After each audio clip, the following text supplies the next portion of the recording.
नमस्कार, मैं हूं सौरभ शर्मा। प्रधानमंत्री नरेंद्र मोदी ने एक बड़ी जबरदस्त पॉलिटिकल भविष्यवाणी की। 2024 में भी वही प्रधानमंत्री होंगे।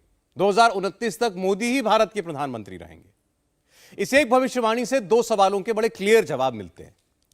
मोदी 2024 का चुनाव जीतने के लिए कोई कोर कसर नहीं छोड़ेंगे और 2029 का चुनाव भी लड़ेंगे। नरेंद्र मोदी को करीब से जानने वाले एक बात बड़ी साफ बताते हैं कि मोदी जब कुछ बोलते हैं तो उसके पीछे पूरी पॉलिटिकल रिसर्च होती है। अब कुछ तो वजह होगी, कुछ तो बात होगी कि मोदी ने 2018 में कह दिया कि वो 2023 में आने वाले अविश्वास प्रस्ताव का जवाब देंगे और अब 2023 में कह रहे हैं 2028 में भी अविश्वास प्रस्ताव लाना। मोदी ने कहा कि एक सीक्रेट वरदान उन्हें मिला हुआ है। पब्लिक के बीच एक बात बहुत सुनी जाती है कि मोदी के कुछ घोर विरोधी भी ये सुने जाते हैं कि जब तक मोदी के सामने राहुल गांधी हैं, मोदी को हराना नामुमकिन है। तो क्या सच में मोदी के लिए वो सीक्रेट वरदान राहुल ही हैं? नरेंद्र मोदी को एक सीक्रेट वरदान मिला है। वो वरदान क्या है? क्या नरेंद्र मोदी को यही सीक्रेट वरदान 2024 में तीसरी बार पीएम बनाएगा? एक सीक्रेट वरदान मिला हुआ है। हाँ, बड़ा सीक्रेट वरदान है जी।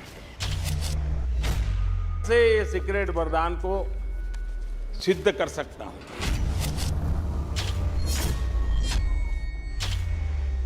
मोदी ने इस सीक्रेट वरदान के बारे में क्या बताया? किसका नाम बताया? किसका छिपाया? मोदी को यह वरदान कहां से मिला है? किसने दिया है? आज हम मोदी को मिले इसी सीक्रेट वरदान का गहरा राज खोलेंगे। दुनिया की सबसे बड़ी पार्टी मोदी के पास, हिंदुस्तान के सबसे बड़े लीडर नरेंद्र मोदी, दुनिया के सबसे popular leader Modi, mass appeal के लिहाज से दुनिया के हर राष्ट्राध्यक्ष पर अव्वल मोदी। तो क्या यही है मोदी को अजय बनाने वाला वरदान, या फिर कोई और ही दे रहा है मोदी को जीत वाला दान? इस सवाल का जवाब अविश्वास प्रस्ताव पर लोकसभा के भीतर मोदी के 133 मिनट में छिपा है। इसे मोदी के 133 मिनट का आफ्टर इफेक्ट कह सकते हैं कि प्रधानमंत्री के 26 दुश्मनों के खेमे में मोदी नाम का अर्थक्वेक आ गया है और यह भूकंप ऐसा है कि पूरा का पूरा विपक्ष अभी भी झटके पे झटका खा रहा है। राहुल की हालत तो ऐसी है कि गुरुवार खत्म हुआ तो शुक्रवार को भी वो मोदी वाला टेप ऑन करके बैठ गए। 20 मिनट की प्रेस कॉन्फ्रेंस की और 20 से ज्यादा बार मोदी का ही नाम लिया। प्रधानमंत्री जी, प्रधानमंत्री, हिंदुस्तान का प्रधानमंत्री, हिंदुस्तान के प्रधानमंत्री जी ने कल प्रधानमंत्री को देखा। हिंदुस्तान का प्रधानमंत्री को ये पता नहीं लग रहा है। प्रधानमंत्री, शायद पीएम मेरा चेहरा टीवी पे नहीं देखना चाहते, पीएम मेरी वीडियो के बारे में बात करते हैं। The prime minister, he becomes prime minister, but the prime minister should, it's tragic to watch Mr. Narendra Modi. It's the prime minister, and watching the prime minister, misunderstanding in the mind of Narendra Modi ji what the prime minister of India is. Congress की timeline पर मोदी, आम आदमी party के profile पर मोदी, दीदी की party भी कह रही है मोदी, लालू की पार्टी भी बोले मोदी, नीतीश भी बोलने लगे मोदी। विरोधियों को मोदी के नाम से ऑब्सेशन नहीं, अब मोदी का नाम सुनते ही टेंशन होने लगी है। 24 घंटे से मोदी और सिर्फ मोदी। हर विरोधी बस इसी नाम का जप कर रहा है। मोदी ने इसका हिंट खुद दिया है। मोदी तेरी कब्र खुदेगी। डेमोक्रेसी को दबाना चाहते हैं। मोदी तेरी कब्र खुदेगी। राजा के सिवा कोई नहीं बोलेगा। मोदी तेरी कब्र खुदेगी। ये लोग घबराए हुए लोग हैं, डरे हुए लोग हैं। मोदी तेरी कब्र खुदेगी। प्रधानमंत्री साहब, नरेंद्र मोदी, परेशानी है ही न जी। अब इतनी पार्टियां एकजुट हो रही है तो परेशान है लोग, तो अपना रहे परेशान, हम लोग क्या। मोदी तेरी कब्र खुदेगी। मोदी जी, ना आपके ना आपकी पार्टी को ये बात कभी समझ में आएगी। वो अपनी पीठ थपथपाते रहे, हम लोगों को कोसते रहे। पिन पॉइंट करके झूठी स्क्रिप्ट लिख के फेक नैरेटिव बनाना, यही है मोदी विरोधी इकोसिस्टम का नया वाला फसाना। बेसिर पैर का पोस्टर बनाना, उसे सोशल मीडिया पर फैलाना, यह कांग्रेस का गेम प्लान है। मोदी को मैसेंजर ऑफ लाइज बताना, राहुल को मैसेंजर ऑफ सच्चाई बताना, 24 के लिए कांग्रेस की यही लाइन है। अपनी गलतियों पर पर्दा डालना, उसके लिए भी मोदी को ही कोसना, यह केजरीवाल की पार्टी का पोस्टर वॉर है। इन दिनों नीतीश की पार्टी का भी यही काम है। यह कौन सा सियासी तामझाम है? आज हम विपक्ष के इसी पॉलिटिकल सर्कस को एक्सपोज करेंगे। गुरुवार को संसद में मोदी आओ का नारा लगा और जब मोदी आए, मोदी छाए, विरोधियों के हर आरोप का फैक्ट्स एंड फिगर्स के साथ जवाब देना शुरू किया तो विरोधी सदन छोड़कर भाग खड़े हुए। शुक्रवार को एक नया एपिसोड लॉन्च हुआ। लोकतंत्र खतरे में है वाला पुराना पोस्टर एक बार फिर से निकला। आगे आगे राहुल और सोनिया गांधी, पीछे से पूरा विपक्ष जुटा। कौन कहां जाएगा, कहां जाकर बैठेगा, कहां जाकर खड़ा होगा, कितने मोबाइल निकलेंगे, अलग अलग एंगल से कितने वीडियो बनेंगे, कहां कहां तक वीडियो फैलाए जाएंगे, सबकी फुल कोरियोग्राफी हुई। इसके बाद राहुल की एक दूसरी एंट्री हुई। इस बार कैमरा कांग्रेस दफ्तर में लगा। 20 मिनट में 20 बार राहुल ने मोदी का नाम लिया और वही सुलगाने वाला बयान दोहराया। मोदी ने मणिपुर को जला डाला, मोदी ने सब तबाह कर डाला। कल प्रधानमंत्री जी ने पार्लियामेंट में 2 घंटे, शायद 2 घंटे 13 मिनट, 2 घंटे 13 मिनट भाषण किया। उसमें अंत में 2 मिनट उन्होंने मणिपुर की बात की। विषय कांग्रेस नहीं था, विषय मैं नहीं था, विषय मणिपुर है। मणिपुर में क्या हो रहा है और उसको एकदम क्यों नहीं रोका। आज 2 स्टेट है, स्टेट की हत्या कर दी गई है और उसको चीर दिया गया है। इसलिए मैंने बोला हिंदुस्तान की हत्या मणिपुर में बीजेपी ने कर दी है।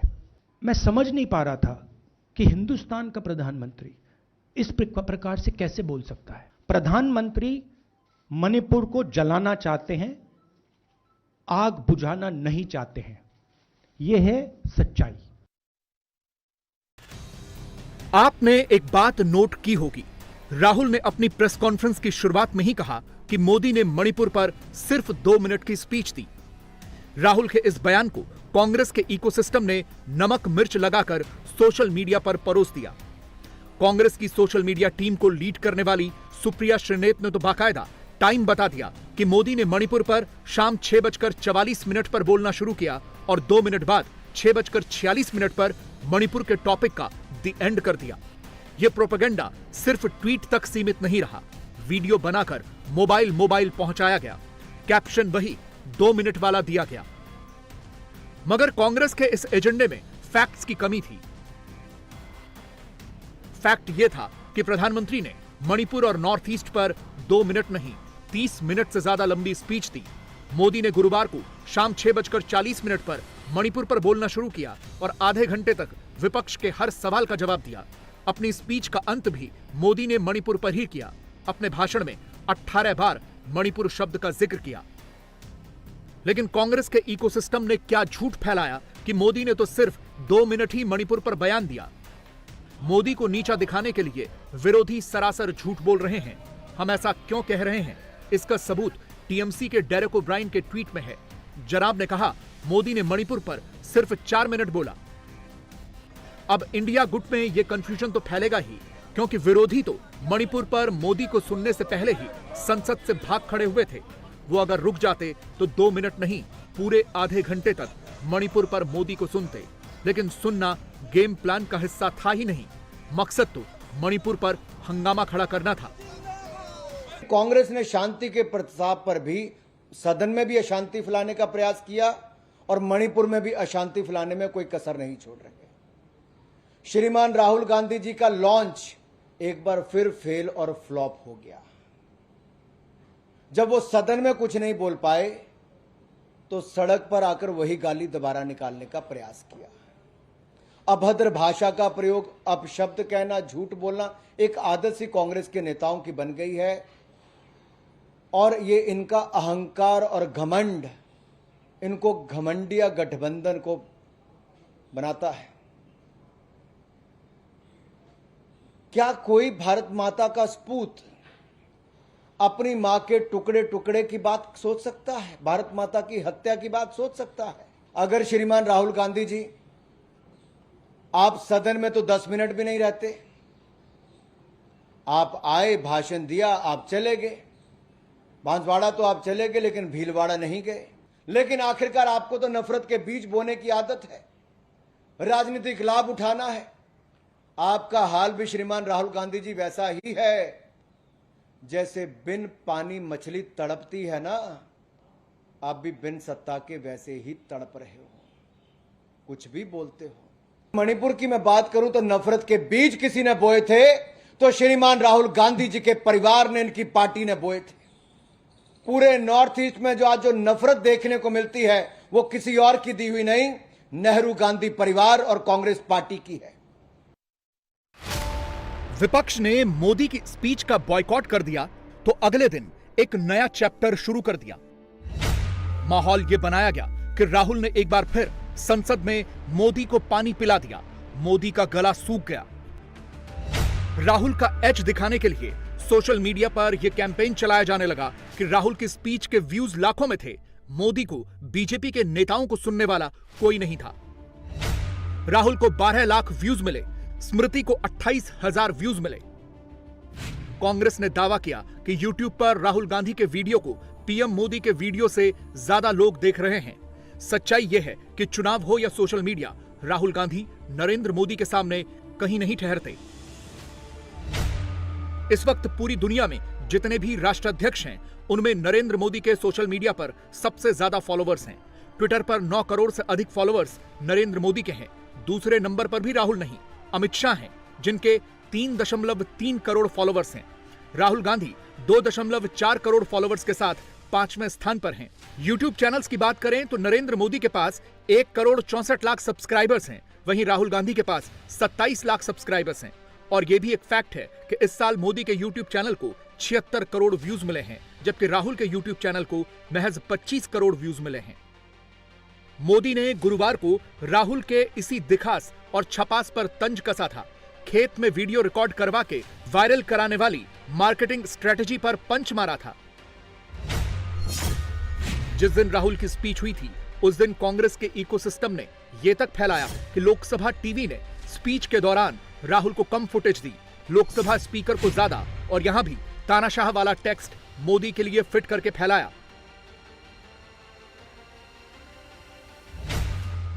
और शुक्रवार को जब राहुल कैमरे पर आए, उनसे यह सवाल पूछा गया तो देख लीजिए राहुल के जवाब के बाद कांग्रेस ने कैसे राहुल जी के वीडियो के आगे वाले हिस्से में स्माइली लगाया और राहुल को ताना मारा। शायद कॉन्ट्रडिक्शन है, शायद पीएम मेरा चेहरा टीवी पे नहीं देखना चाहते, मगर फिर पीएम मेरी वीडियो के बारे में बात करते हैं, तो पता नहीं क्या है, बट मुझे लगता है शायद उनको मेरा चेहरा टीवी पे देखना अच्छा नहीं लगता। कोई प्रॉब्लम नहीं है, जो मैंने बोलना था, देखिए मुझे अपना काम करना है। मैं जानता हूं कि मीडिया पे कंट्रोल है, लोकसभा राज्यसभा टीवी पर कंट्रोल है, वो उसके बारे में मैं कुछ ज़्यादा नहीं कर सकता हूं, मगर मुझे अपना काम करना है, मैं अपने काम को करता हूं। जहां भी भारत माता पर आक्रमण होगा वहां मैं आपको खड़ा मिलूंगा, भारत माता की रक्षा करते हुए मिलूंगा। मोदी पर यह टारगेटेड अटैक सिर्फ दिल्ली में कांग्रेस पार्टी ने नहीं किया। शुक्रवार को तो नीतीश की पार्टी और लालू यादव की पार्टी भी खूब हाथ पैर मारती दिखाई दी। अलग अलग ट्वीट वायरल किए गए, कार्टून छपवाया, मोदी के खिलाफ आपत्तिजनक बोल घुमाए, और जब नीतीश और तेजस्वी यानी बिहार के सीएम और डिप्टी सीएम कैमरे पर आए तो उन्होंने भी मोदी को डरा हुआ बताया। इंडिया गठबंधन से थर-थर कांप रहे हैं मोदी, कैमरे पर यही नारा लगाया। जहाँ घटनाएं घट गई तो उसी के बारे में भी कोई बयान नहीं। हाउस चलता है, बाहर घूमते रहते हैं, तो ये सब पहले होता था। और ये अधिकार है, विपक्ष का अधिकार है किसी बात को रखना, तो उसको रख रहे हैं, तो उनको दे। तो अब तो उनको परेशानी है ही न जी। अब इतनी पार्टियां एकजुट हो रही है और यही पटना से शुरू होकर के अब जानते हैं तीसरा भी अब होने वाला है। तो ये सब होने के बाद सब एकजुट होंगे और मिल करके और जो कुछ भी होगा कि आगे क्या होना चाहिए, किस तरह से इस देश के विकास के लिए काम होना चाहिए, वो सारी बातें तय करके किया जाएगा। ये इसीलिए हम कह रहे हैं कि ये सब चूंकि हो रहा है तो परेशान है लोग, तो अपना रहे परेशान, हम लोग 2024 में बीजेपी साफ हो जाएगी बिहार से। बिल्कुल बिल्कुल, आप पक्का जान लीजिए, इसलिए घबराहट में है। ये सब लोगों को, पूरे देश के लोगों को निराशा हुई है। लगा कि प्रधानमंत्री जी कुछ जो है सही बात करेंगे, लेकिन उनको केवल जो है विपक्ष के ऊपर निशाना साधने से और कोई बात जो है पल्ले नहीं पड़ रहा। देश हित में जिस प्रकार से बातें बतानी चाहिए थी, जो कदम उनकी सरकार को जो उठाना चाहिए था मणिपुर को लेकर के, वो बातें जो हैं उस हिसाब से उन्होंने कही नहीं। और इस तरह की बातें अगर विपक्ष को बोल रहे हैं घमंडिया या कोई अलग अलग शब्द, तो आप समझ सकते हैं कि ये लोग घबराए हुए लोग हैं, डरे हुए लोग हैं।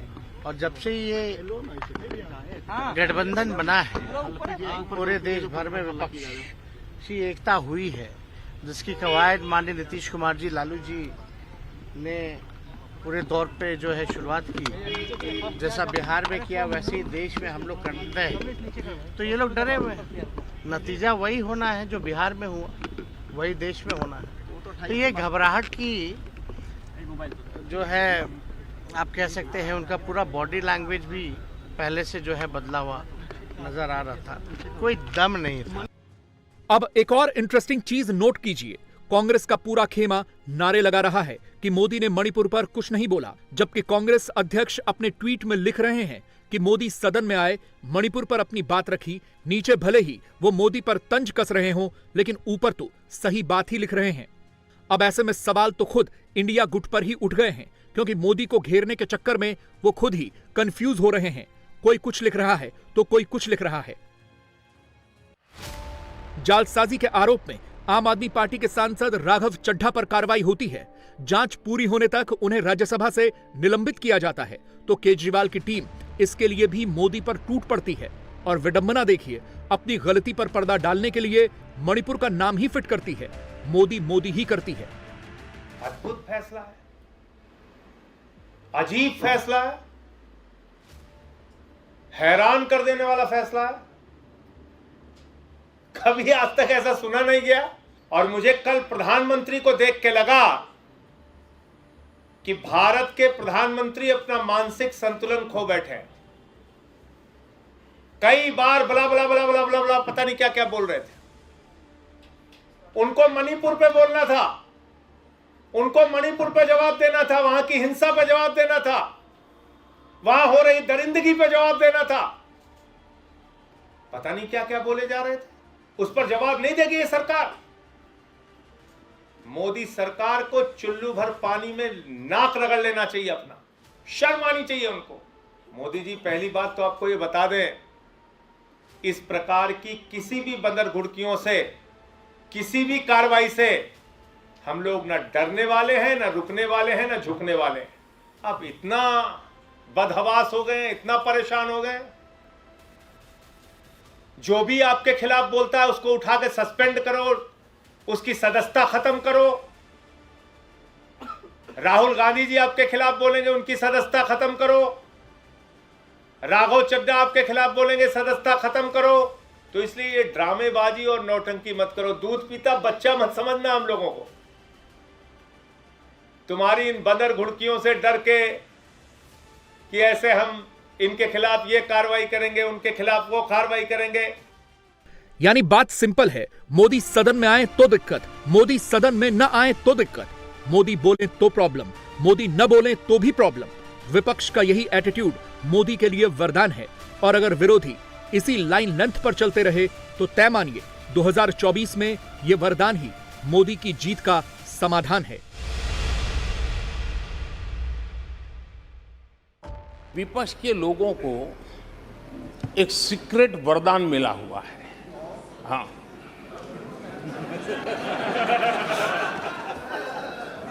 सीक्रेट वरदान मिला हुआ है जी।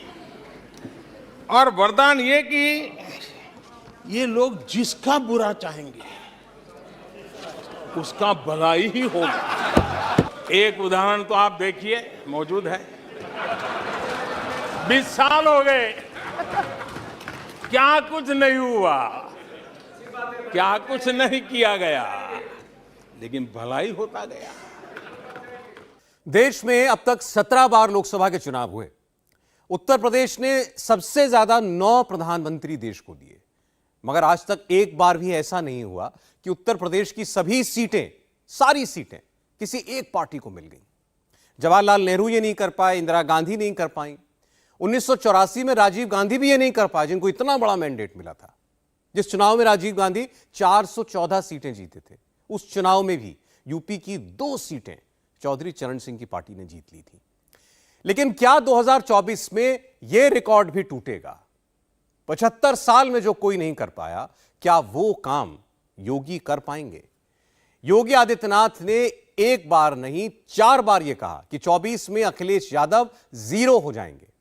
यह कैसे होगा? क्या योगी के कहने भर से हो जाएगा या उसके लिए पूरी तैयारी कर ली गई है?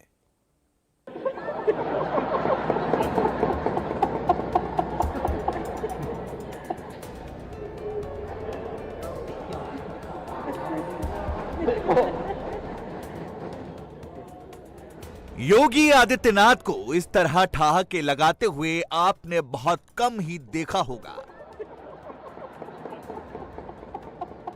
फिर आज ऐसी क्या बात हो गई कि योगी खिलखिलाकर हंस पड़े, वो भी विधानसभा में। यूपी असेंबली में मॉनसून सत्र के आखिरी दिन आज एक वाइल्ड कार्ड एंट्री हुई। अखिलेश यादव सांड का मुद्दा ले आए। समाजवादी पार्टी के अध्यक्ष पिछले कई दिनों से सोशल मीडिया पर सांड समाचार सुना रहे थे। अखिलेश यादव सांड के वीडियो दिखा रहे थे। अखिलेश ने आज विधानसभा में योगी के सामने सांड का मुद्दा खड़ा कर दिया।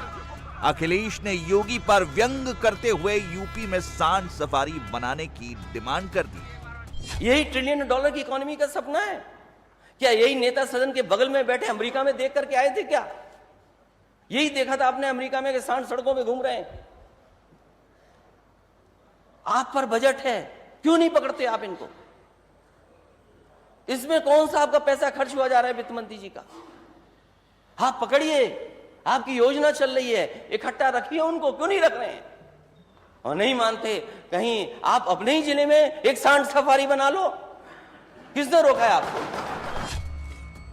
योगी आदित्यनाथ और अखिलेश यादव के बीच 24 की सियासी लड़ाई चल रही है। जब इसमें सांड का मुद्दा ही आ गया तो योगी ने आगे बढ़कर इसका जवाब दिया। हाँ, हम तो, हमारे लिए तो प्रिय है ही। हम तो नंदी के रूप में पूजा करते हैं सांड की, हम तो करते ही हैं। शिवपाल जी, क्या आप नहीं करते हैं? क्या करते हैं ना? तो कुछ तो समझाया करो। सांड से नंदी, नंदी से पूजा, पूजा से हिंदुत्व, साथ में अखिलेश के चाचा शिवपाल सिंह यादव पर डोरे। राजनीति में कुछ भी यूं ही नहीं होता, हर शब्द का मतलब होता है। सियासत में सांड का जिक्र भी बड़े मतलब से आया। उत्तर प्रदेश वो राज्य है जहां आज तक किसी भी पार्टी को 100% स्ट्राइक रेट नहीं मिला। नेहरू और इंदिरा के जमाने में भी कांग्रेस को यहां 100% सीटें नहीं मिली थी। 2024 के लिए मोदी और योगी ने 80 में से 80 का टारगेट रखा है। योगी ने विधानसभा में इसका ऐलान कर दिया, साथ ही अखिलेश यादव को चैलेंज भी कर दिया। 14, 17, 19, 22 और फिर चिंता मत करो, 24 में खाता भी नहीं खुलने वाला है। 24 में डबल इंजन की सरकार फिर से रिपीट करेगी,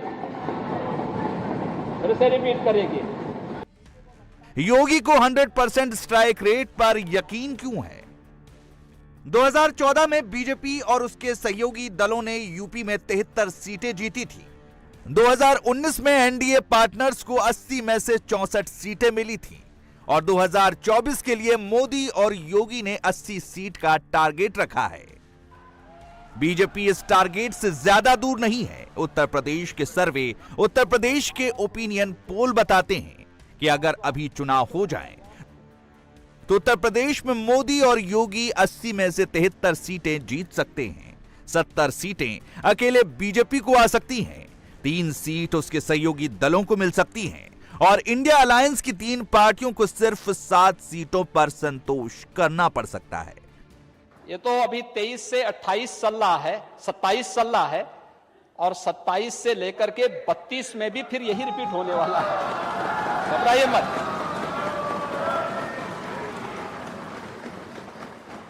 और ये तय है कि चच्चू अगर आपने अभी से निर्णय नहीं लिया तो 27 में सबसे पहले क्लीन बोर्ड आप ही होने वाले हैं। देखना। उत्तर प्रदेश में बीजेपी को ज्यादा सीटों पर मेहनत नहीं करनी। जिन सीटों पर वो कमजोर है उनको उंगलियों पर गिना जा सकता है। मैनपुरी उनमें से एक है। अगर चाचा राजी हो जाएं तो मैनपुरी जीता जा सकता है। मैं तो फिर से कह सकता हूं कि चच्चू अभी से रास्ता तय कर लो अपना।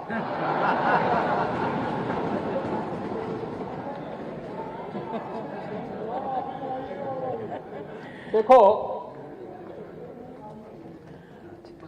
ये आपके साथ न्याय नहीं करेंगे। जब भी आपका नंबर आता है आपको चुपचाप काट दिया जाता है। आपके भलमानस को ध्यान में रख करके आपके संघर्ष को कोई ध्यान में नहीं रखता है। लोकसभा में नरेंद्र मोदी के सामने जैसे राहुल गांधी थे, वैसे ही यूपी विधानसभा में योगी के सामने अखिलेश पड़ गए। 2014, 2017, 2019 और 2022 का जो जनादेश है वो जनता ने वैसे ही नहीं दिया। और दुष्यंत कुमार ने इस पे एक बहुत अच्छी बात कही थी। महोदय, दुष्यंत कुमार ने एक बात कही थी कि तुम्हारे पांव के नीचे कोई जमीन नहीं, कमाल यह है फिर भी तुम्हें यकीन नहीं।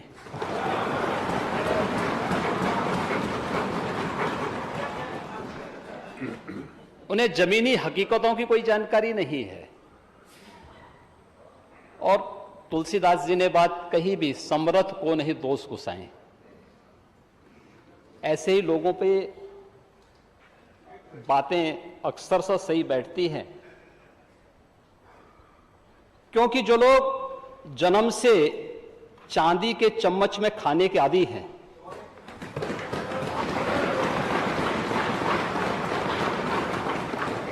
वे गरीब की समस्या को क्या समझेंगे। लोकसभा में अविश्वास प्रस्ताव पर बहस का जवाब देते हुए प्रधानमंत्री नरेंद्र मोदी 133 मिनट बोले, लेकिन समाजवादी पार्टी पर मोदी ने 30 सेकंड से ज्यादा खर्च नहीं किया था।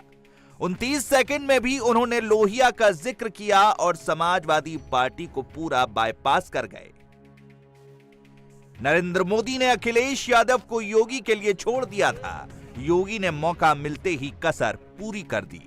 सारी कथा सुनते सुनते अंत में आप क्या उल्टा बोल रहे हैं फिर से। इसीलिए कह रहा हूं, रिहर्सल में कुछ कमी रह गई है लगता है। चच्चू कुछ तो सिखाया करो। अब इस समय तो फुर्सत होगी, थोड़ा समय का उपयोग कर लो। देखिए अभी आपके पूरा फुर्सत है, आपके पास भी।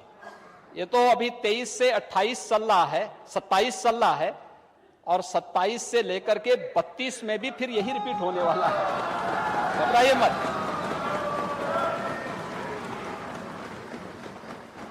और ये तय है कि चच्चू अगर आपने अभी से निर्णय नहीं लिया तो 27 में सबसे पहले क्लीन बोर्ड आप ही होने वाले हैं। देखना।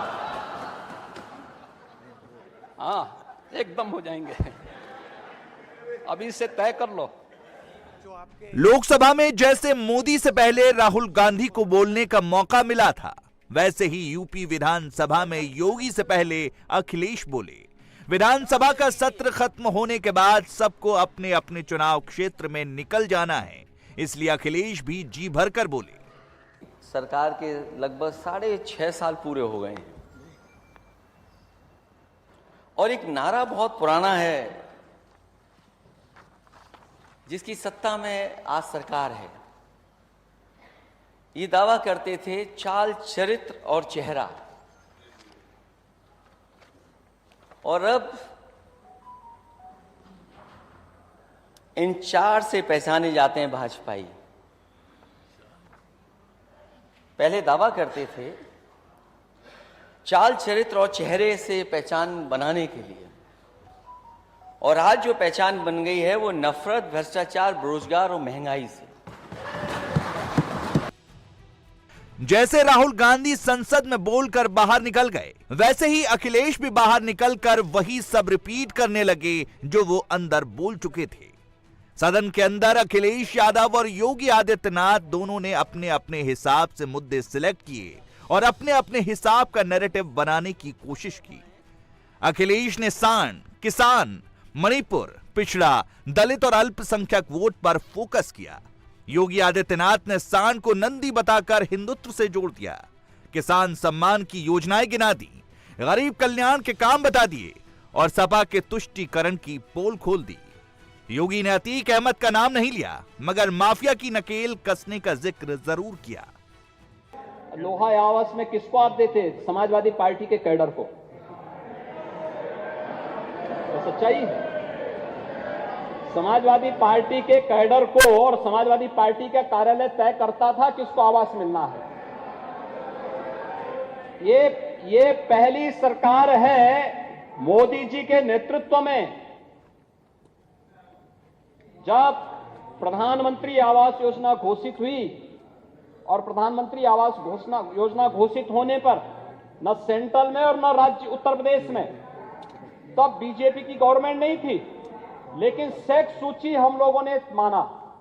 ये सर्वे जब केंद्र में कांग्रेस की यूपीए की गवर्नमेंट थी और प्रदेश में सपा की सरकार थी, सेक्स सूची आई थी, हमने उसी सेक्स सूची को स्वीकार किया। दलित और पिछड़ों की बात करते हैं, अल्पसंख्यकों की बात करते हैं महोदय, और यही नहीं, डबल इंजन सरकार ने एक और काम किया है। प्रयागराज में भी एक भूमाफिया की जमीन को मुक्त करा करके 76 गरीबों को वहां भी आवास दिया है। नेताओं को आपने सुन लिया, अब आपको जनता का मुद्दा बताते हैं। इंडिया टीवी CNX ने यूपी के लोगों के बीच सर्वे किया तो 24 की पिक्चर क्लियर हो गई। नरेंद्र मोदी यूपी के सबसे पॉपुलर लीडर हैं। मोदी को 31% लोग यूपी का लीडर नंबर 1 मानते हैं। यूपी की 80 सीटों पर पॉपुलैरिटी चार्ट में योगी आदित्यनाथ दूसरे नंबर पर हैं। योगी 25% लोगों की पहली पसंद है। मोदी और योगी को जोड़ दें तो 80 सीटों पर इस जोड़ी की पॉपुलैरिटी 56% तक पहुंच जाती है। 56% वोट अगर एक तरफ हो तो चुनाव में 100% का टारगेट पूरा होने में किसी को शक नहीं होना चाहिए। दूसरी तरफ क्या स्थिति है ये भी देख लेते हैं। यूपी की 80 सीटों पर पॉपुलैरिटी चार्ट में अखिलेश यादव 21% लोगों की पहली पसंद हैं। राहुल गांधी को सिर्फ 5% लोग यूपी का नेता मानते हैं। इन दोनों को जोड़ दे तो भी 26% ही होता है, यानी मोदी और योगी का ग्राफ 56% पर है। अखिलेश और राहुल 26% तक जाकर रुक जाते हैं। यूपी में क्या होने वाला है, संकेत इसी से मिल जाता है। यूपी के 54% वोटर्स ये मानते हैं कि योगी आदित्यनाथ की पॉपुलैरिटी प्रधानमंत्री मोदी के लिए बोनस पॉइंट है। 24 के चुनाव में यही बोनस पॉइंट मोदी को सबसे आगे लेकर जाएगा। सवाल है कि क्या यह बोनस पॉइंट मोदी को यूपी की 80 में से 80 सीटें दिलाएगा। ओपिनियन पोल का एक और पैरामीटर देख लीजिए। उत्तर प्रदेश के 56% वोटर्स मानते हैं कि गैंगस्टर्स का एनकाउंटर बीजेपी के लिए अच्छा है। इससे लॉ एंड ऑर्डर सुधरा है और योगी आदित्यनाथ की इमेज स्ट्रांग हुई है। लॉ एंड ऑर्डर एक ऐसा मुद्दा है जिस पर अखिलेश यादव का स्कोर एकदम डाउन है, योगी आदित्यनाथ का स्कोर एकदम से अप है। अखिलेश को सबसे ज्यादा जातियों की गणित पर भरोसा है, उसे भी देख लेते हैं। यादव, जाट और मुसलमान, यूपी की 3 ही जातियां अभी अखिलेश, राहुल और जयंत चौधरी की तरफ दिखती हैं। यादव वोट का 69% हिस्सा इंडिया अलायंस की तरफ जाता हुआ दिख रहा है, जबकि एनडीए को 21% ही यादव वोट मिल सकते हैं। इन 3 जातियों से आगे देखें तो समीकरण बिल्कुल बदल जाता है। ब्राह्मण वोट 68% एनडीए को, सिर्फ 14% इंडिया अलायंस को। ठाकुर वोट 82% एनडीए को, सिर्फ 7% इंडिया अलायंस को। वैश्य वोट 76% एनडीए को, सिर्फ 11% इंडिया अलायंस को। निषाद वोट 71% एनडीए को, सिर्फ 21% इंडिया अलायंस को। राजभर वोट 83% एनडीए को, सिर्फ 9% इंडिया अलायंस को। कुर्मी वोट 68% एनडीए को, सिर्फ 23% इंडिया अलायंस को। गैर जाटव दलित वोट 41% एनडीए को, सिर्फ 8% इंडिया अलायंस को। चुनाव था 2022 का, तो राजनीतिक भागीदारी देना था। पाल को, प्रजापति को, बिंद को, कश्यप को, साक को, सैनी को, चौहान को, राजभर को, वारक को और बंसी बंजारा बहलिया को। तो तब उस समय पीडीए याद नहीं आया, तो पीडीए के लोग बीजेपी की तरफ, एनडीए की तरफ चले गए। उन लोगों ने गाना हमको पुराना गाना याद दिला दिया आपको। तो उन लोगों ने हमको बताया था कि उनको सुना दीजिएगा कभी मौका मिले तो कि, क्यों जो गाना आपका क्यों नहीं फिट हुआ, तो उनको सुना दीजिएगा कि हम लोगों ने जो बताया उनको बता दीजिएगा कि मेरे अंगने में तुम्हारा क्या काम है। तो पीडीए के साथियों ने, जो मतदाता हैं पीडीए, उनके फार्मूले के हिसाब से उन लोगों ने बड़ी संख्या में साथ छोड़ करके एनडीए के साथ चले गए, और उसी का नतीजा रहा कि वो विपक्ष में बेचारे अब गाना सुनाते ही रहेंगे और सुनते रहेंगे। पूर्वांचल हो या अवध, बुंदेलखंड हो या रोहिलखंड, बीजेपी का भगवा ध्वज हर तरफ लहरा रहा है। 24 में जब रामलला के मंदिर में दर्शन शुरू हो जाएंगे, तब हिंदुत्व का वोट और कंसंट्रेट होगा। हिंदू वोट एकजुट होने पर अलग मुस्लिम वोटों का ध्रुवीकरण हुआ, तो उसका एंड रिजल्ट भी मोदी योगी के फेवर में ही जाएगा।